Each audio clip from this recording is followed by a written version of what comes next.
Hello everyone, এই 40 degree গরমে যদি মামা বাড়িতে পিকনিক থাকে তাহলে আমি কি করে না গিয়ে পারি বলো। তো রীতিমতো এইরকম মাওবাদী সেজে তারপর আমি বেরিয়ে পড়েছি দুপুরবেলা মামা বাড়ি যাওয়ার জন্য। গিয়ে তাড়াতাড়ি করে চলে গেছিলাম স্পেন্সার্সে কোল্ড ড্রিঙ্কস নেওয়ার জন্য।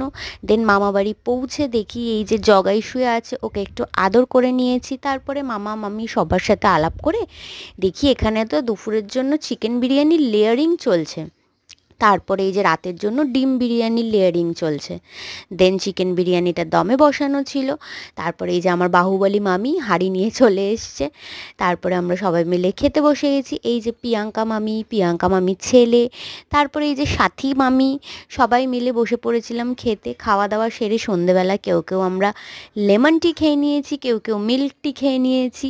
তো সন্ধেবেলা চায়ের পার্টি করে রাত্রিবেলা তাড়াতাড়ি করে বাড়ি যেতে হবে বলে আমাকে সবাই মিলে খেতে বসে গেছি। তো আমার বাহুবলী মামি এই রাতের ডিম বিরিয়ানিটা একটু নাড়িয়ে নিচ্ছিল যাতে এটা ভালো করে মিক্স হয়ে যায়। তারপরে সবাই মিলে খেতে বসে পড়েছি। খাওয়া দাওয়া সেরে সবাই বলছিল একটু থেকে যা, কিন্তু আমি তো বলছিলাম না, এখন থাকা যাবে না, পরে এসে একদিন থাকবো। তারপরে এই যে সবার সাথে খেতে বসে পড়েছি। সবাইকে খেতে দিয়ে সবার অলমোস্ট খাওয়া শেষ, আমি লাস্টে বসেছি। তারপরে বাড়ি চলে এসেছি।